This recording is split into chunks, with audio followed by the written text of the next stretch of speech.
Hello and welcome to the FinTech Finance Virtual Arena.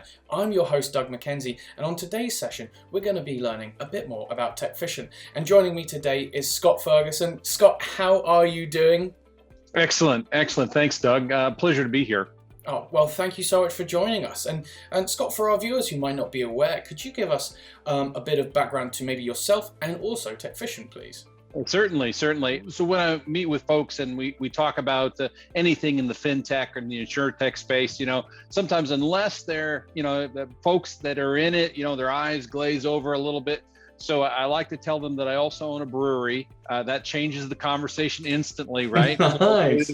They want to talk about that, and a lot of folks say, "Wow, that's very different." You're in the fintech space, you're working on that side, and then the brewery. How different could those possibly be? That, and actually, in many ways, especially in the insurance industry, there's some very interesting similarities because when we think about what Techficient is.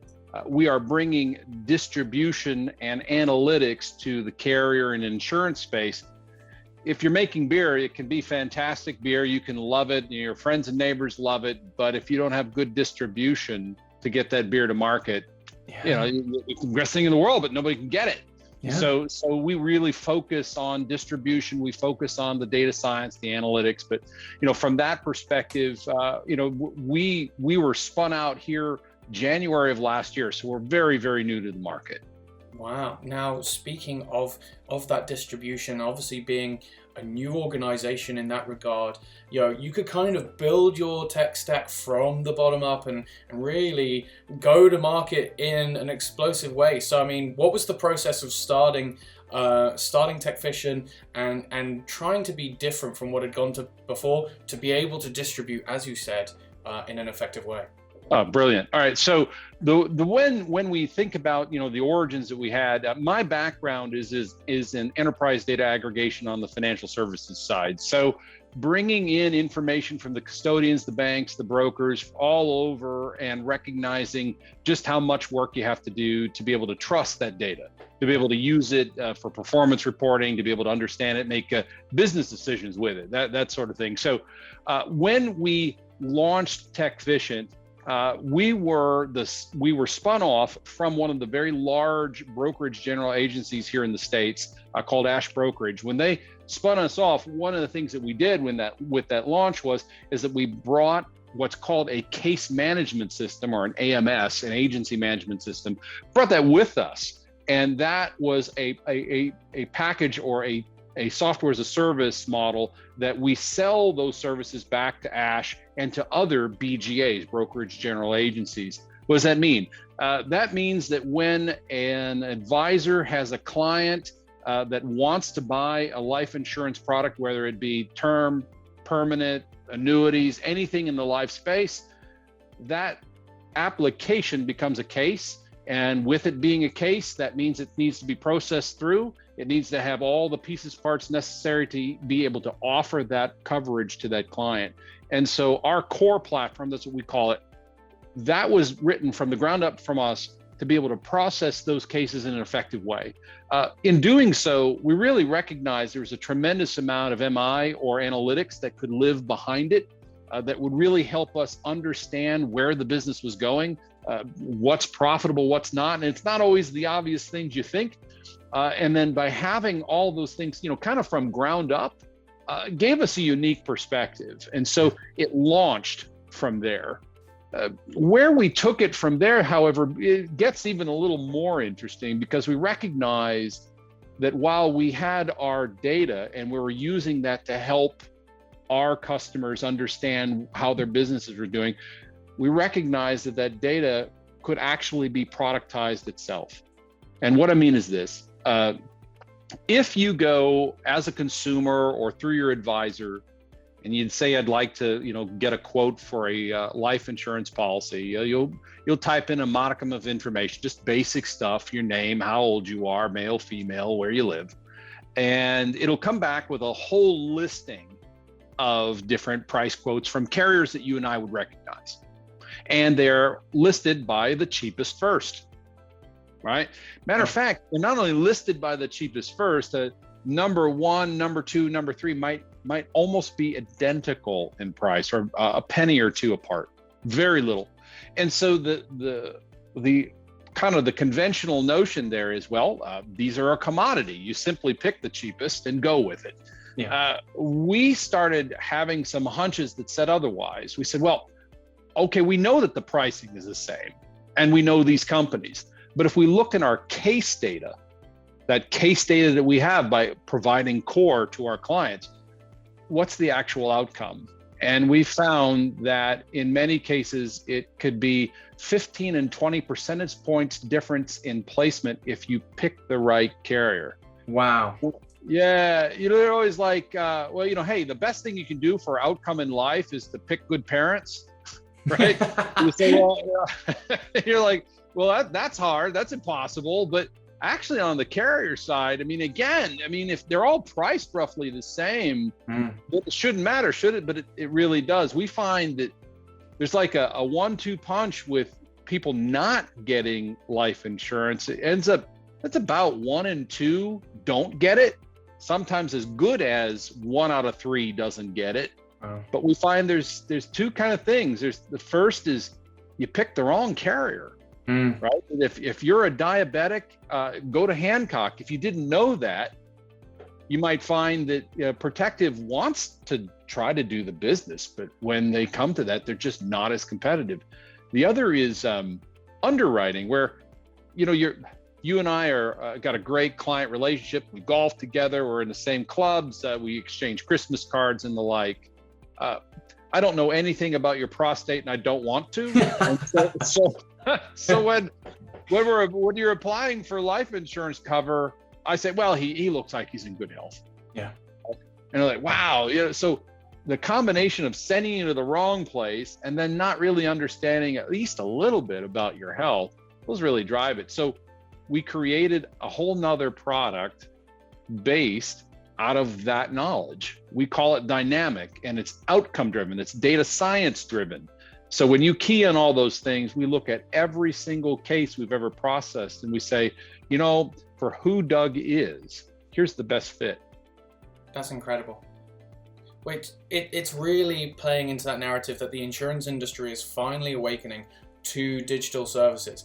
We've seen finance maybe do it 5 years ago, which almost seems absurd for me to say, banking, apologies, and now insurance is getting to that point, and it's changing the way that large institutions, they're finally being put on the kind of the kind of customer focused journey. They now have to offer up, as you said, it's no longer a commodity because of organizations like yourself. You're enhancing that data set, and now people aren't just choosing who they want by the cheapest. They're actually debating.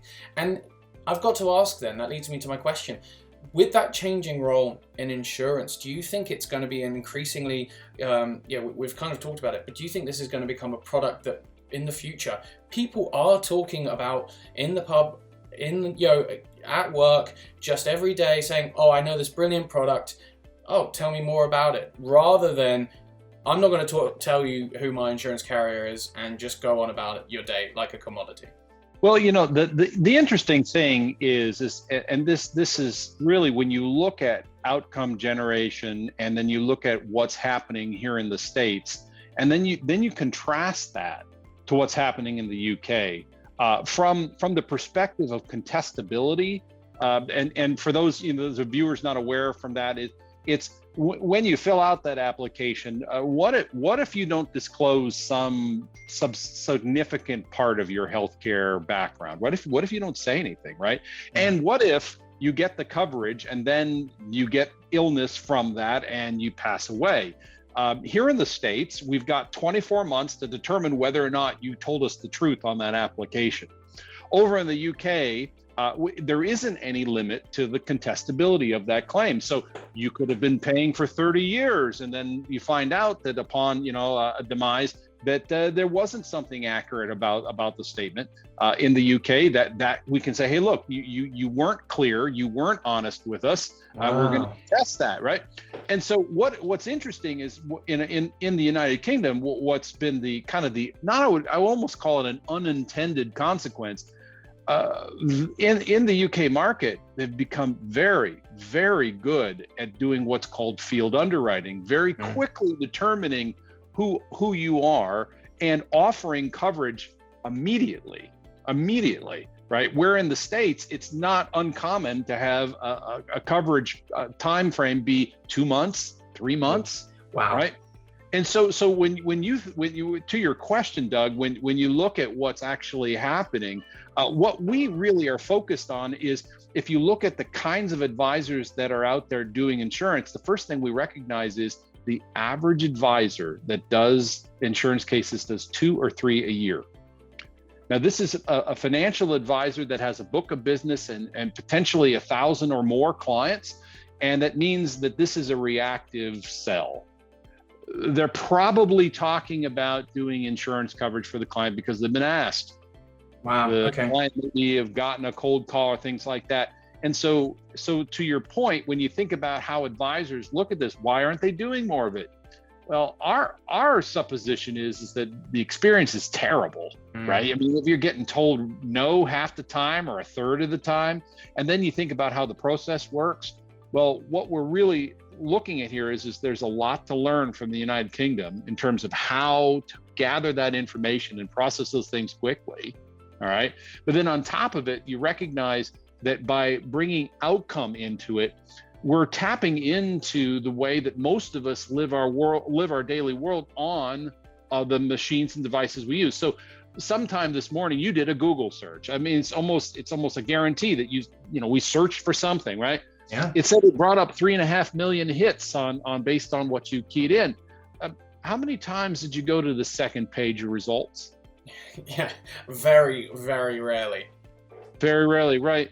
So the reality is that when you have someone who very rarely does an insurance case once or twice or 3 times a year, is it really that far of a stretch to say, doesn't he look for a recommendation? Like, all these things look like they're roughly the same. They're all the same price. Which one do I pick versus like pick this one?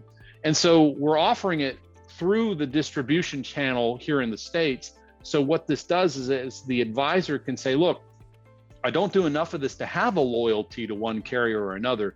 What I want is a good outcome. And so what we're hoping is that people talk about dynamic being something that is for the advisor, for the distributor. They just want it done, because if the case doesn't place, we all lose. The carrier loses, they don't get the premium. The distributor loses, they don't get any of that. The agent loses, everybody loses, and most importantly, the client. The client wanted insurance, and now they don't get it. I've got to then ask, Scott, would you say that, now that we've heard these insights and how, your solution as well can benefit not just the client, the consumer, but also the broker at the back, it's a win-win situation. So why aren't some insurance companies digitizing? What's holding them back? Oh, it's a great question. Brilliant. First of all, with what we are rolling to market here in about a month, we have 7 of the largest carriers in this country already on board, right? With the distribution that we're bringing to bear, it's a tremendous combination together where carriers are saying, well, I would much rather have you send me business I can do, because when I can't do the business, it's just cost, right? Now, one of the concerns I think that in Techficient, we look at the market and we say, all right, to your larger question, Doug, why isn't the industry embracing or doing? I think the first thing you would see is there has been a lot of emphasis and work on the process, making it faster, driving down the cost. I have no issue with anybody that wants to drive down the cost of transactions, right? I mean, why make it take any longer? The challenge is that the folks working on these things, diligent, hardworking folks for sure, but they come to you and they say, hey, Doug, look, you can apply for this online. And you say, I've been buying stuff on Amazon for 20 years. Yeah. Right? I've been doing stuff on my phone for as long as that or longer. Why is that? I'm really curious why you believe that that's a compelling reason to change anything. Matter of fact, it's really more table stakes. If you don't have that, how do you expect to get anywhere with it? So I think a lot of folks are focused on the efficiencies and driving down the costs, and I applaud that. But that only really makes sense if you got something attractive in the first place, right? So I think that we're seeing it. What we get, one of the best compliments we get about Dynamic is when we explain it to distributors, they say, why haven't we been doing that from the beginning? The way you say it, Scott, it's so obvious. It's like, why didn't we do it? And I think that it's because you've got a lot of the folks out in the current technology space have said, well, look, I'm interested in creating a hub where everybody has to go through me and I control it to the carrier, where we've said, sure, we have a business and we'd like to have the business flow through our platform, but most importantly, we came from a distributor. We were spun off from a distributor. It kind of in our DNA. We see this as the distributor really is in the best position to guide and change behavior. So if we're focused on them, we're focused on outcome, and you go to the guy that does 2 or 3 cases a year and you show him that it can be much better, then maybe he does 4, maybe he does 5, right? And that again, that's a win for everybody.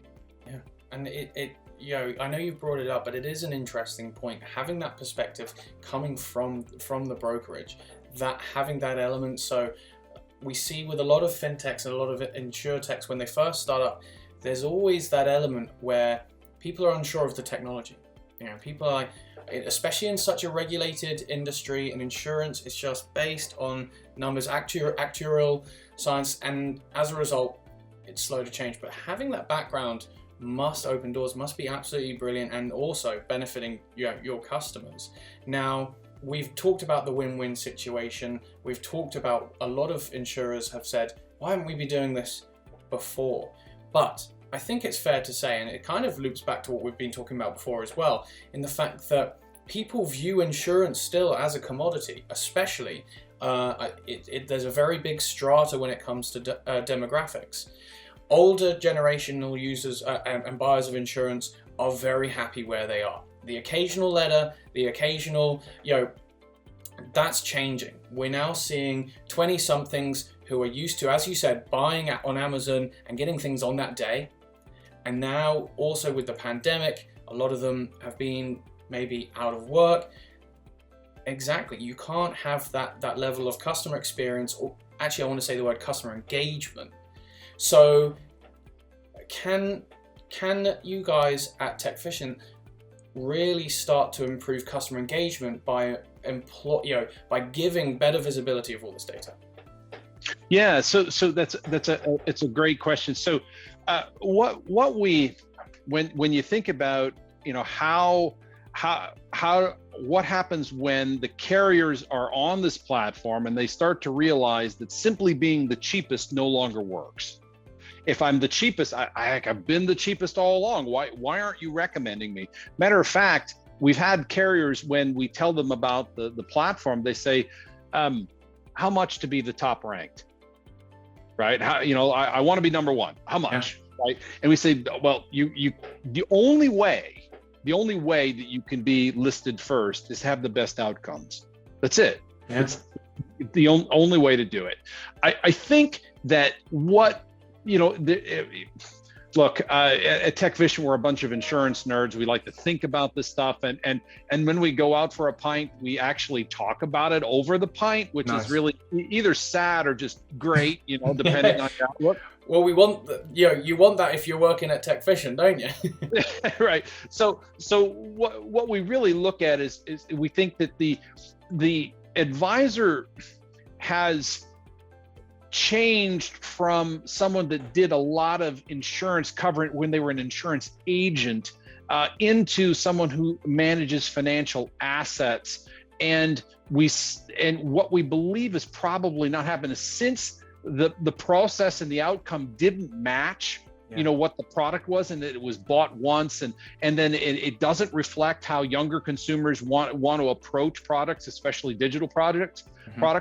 what we think has happened, all right, is that the advisor has not seen insurance as an asset class, as something where they say, well, look, I'm meeting with Doug. Doug's talking about saving. He's putting money aside each month, and that hopefully at some point that'll be enough to retire on, and all those things. And the obvious question isn't asked. Okay, so if we stopped saving, can you still get to your goal? And of course, the answer is no. We say, well, why would I stop saving? Well, maybe it was involuntary. Maybe something happened that prevented you from doing it. So is that a risk worth trying to mitigate? And it's don't even call it insurance, just call it risk mitigation, just call it asset allocation, right?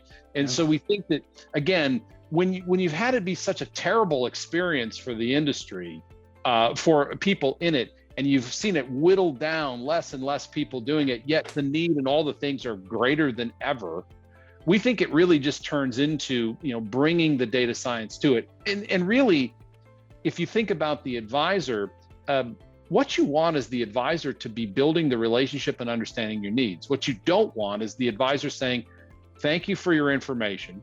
I'm going to go back to the office. I'm going to spend the next 3 weeks going through every case I've ever done, trying to find you the right one. I'm going to generate several spreadsheets. I'm going to send them to you, and you'll be able to see all my analysis. That's not how the advisor relationship works at all. What we want to do is make the advisor somewhat bionic, to use an interesting term. The goal being, bring all the analysis and the data science to work, so then the advisor can just simply say, I use a system that helps me understand all the choices that you have, and I'm unbiased. I'm not concerned which one it is. I just want the best. Yeah. Here's what I've been able to do. And so I've performed a level of analysis in the same way that I performed a level of analysis against the managed money account that I put you in, and the bonds that we put you in, and the stocks that we put you in. Really, it's a matter of time, I think, as we bring this particular asset class up to parity. And to your point, and make the process of buying it just a digital one, a simple one that more closely matches the way that they buy other products. Yeah, and you've touched on something that I find really interesting. We've had that customer experience angle and that customer engagement angle, but you've talked about increasing it as an asset class. And I'm really interested in looking at that data science perspective into how it can enable these organizations to not only improve their customer engagement and experience, but also improve their upselling potential. Is there any room for that as well? Yeah, so the thing that we look at is that one of the other products that we provide to distribution is what's called an in-force policy management. And the thinking behind that is that, the way the insurance industry works and the very nature of many of the products. I mean, you bought some insurance a few years ago, you recognize that, and you're done, right? You it's not like I buy more insurance every year. And so what that means is, again, unintended consequence for the advisor. They end up having a lot of customers that own it, but very little follow-up. I mean, it makes the utility company look fascinating when you study it, right? No one cares about the power until it goes off, right? that sort of thing. So what we have found is that the average advisor, over time ends up with quite a few clients with policies.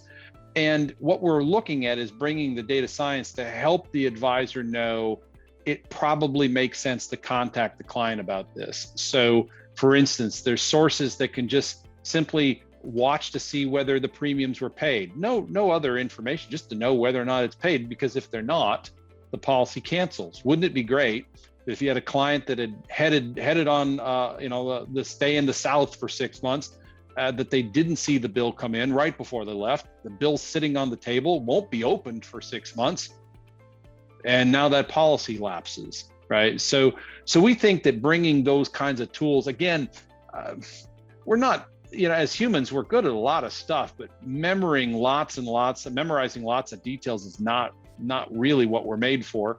No. And so on the machine side, super great at that, infallible in many ways. And so by bringing what we call in-force policy management, we can help the advisor see potentially thousands of policies and be up to speed on whatever's going on. Again, empowering the advisor with these digital tools so they can very quickly focus on the relationship. Hey, Doug, I noticed here that, we only have one beneficiary on that policy. Has the family grown? Yeah, matter of fact, it has. Okay, we should update that as an example. It's absolutely brilliant, and I feel like those 2 points that we've brought up over the last 10 minutes have gone in hand with each other. It's improved customer engagement, upselling potential. It's the double whammy. It's absolutely brilliant. Now, behind that, and if we were to start to wrap up, the core of it is the data science. You've made that very, very apparent, and I think it's brilliant because ultimately it is the tech at the core. Now, one thing that is very apparent is the new ways of working. People are using data quality in increasingly better ways. One thing I've heard it from an insurance side of things is geocoding and elements like that. So how do these new data sets, what insights can they bring? You've brought up the fact that now you might be able to shorten an insurance onboarding process from 2 months, whittle that way down. But with this quality of data, let's talk about that. Let's talk about maybe new sets of data, and do you guys look at those? Love it. It is amazing.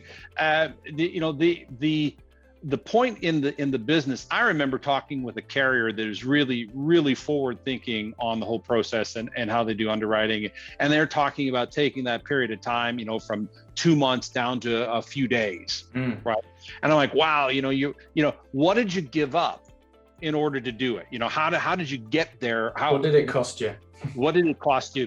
And he looked right at me and said, oh, I didn't give up anything. I'm just doing it faster, and I'm looking wider at sources other quality data sources. So, for instance, the minute you key in your address and a zip code into his system, he looks at median home price. It starts to recognize that if you look at it, and again, some of these statistics, don't take them out of context. But depending on your socioeconomic status, your mortality changes, your access to healthcare, right? Your access to medicines, your educational level as a general rule in terms of understanding the validity of taking care of your health. All those things matter. And so they're actually able to add some additional enhancements to their calculation of mortality based on your zip code. Now there's also some controversy about with credit scores and things like that, where they would say, wow, you're looking at that, and is that an anti-selection, things like that. But the correlations and the causations are high. Yeah. That when you study how a person behaves, that behavior generally doesn't confine itself to just something between their ears. It ends up being something that it's how they live their life. It's their driving record. Yeah. In terms of that, I mean, if they have a lot of speeding tickets, what does that say, right? And so on the flip side, it has a tremendously positive thing that carriers are looking at this saying, if you actually think about it in a non-cynical way, the carrier and the client neither wish for the person to die. Neither of them want that, right? And so you find carriers out there offering, hey, I'll send you a Fitbit if you wear it. Yeah. And would you mind, syncing back that data to me so I know that you're doing the walking, you're doing the things. I find these new data quality sources just absolutely fascinating, and actually working in conjunction with the client to actually have lower costs, higher coverage, and better outcome. Yeah, and to me, the most fascinating part of it is the fact that it turns insurance from a very reactive industry to what you were mentioning there, becoming a proactive industry. And actually, I see instances of home insurance offering up to fix a house before it's broken. And I find that absolutely fascinating. I mean, if there's science fiction in insurance, that's it. It's incredible, isn't it? And what I find interesting is bringing up the instance of location and geolocating, and then how critical that is, and how you mentioning the most important part of your life is choosing who your parents were. Maybe it'll be the 5 digits of your zip code, and how that changes everything. But Scott, thank you so much. I think just before we wrap, if you could give our audience where they can find you, like if you have any social handles, and what's next for you guys. Absolutely. So the best way to get a hold of us on the web is techf.com. That's techf.com. We're hiring, right? As almost everybody is. We're really trying to grow. You can absolutely get a hold of us there. Also, info@techf.com. We have folks that man that and make sure that we can respond to you right away. We keep things on LinkedIn as well. We're there. Be happy to connect and answer questions as that goes. Also, this fall we'll be at some of the industry conferences around there. Probably the big one that we all look forward to is finally reopening is the InsurTech Connect there in Vegas. We'll be there as well. So looking forward to that. We may have bumped into each other. Yeah, there we go. Yeah, excellent. Well, Scott, thank you as well. And also to our viewers, thank you for watching. You can catch the rest of the series in a similar URL handle of fintechf.com, and obviously YouTube and LinkedIn, where I will see you in the comments. Scott, thank you again. And also everyone back at home, have a good night.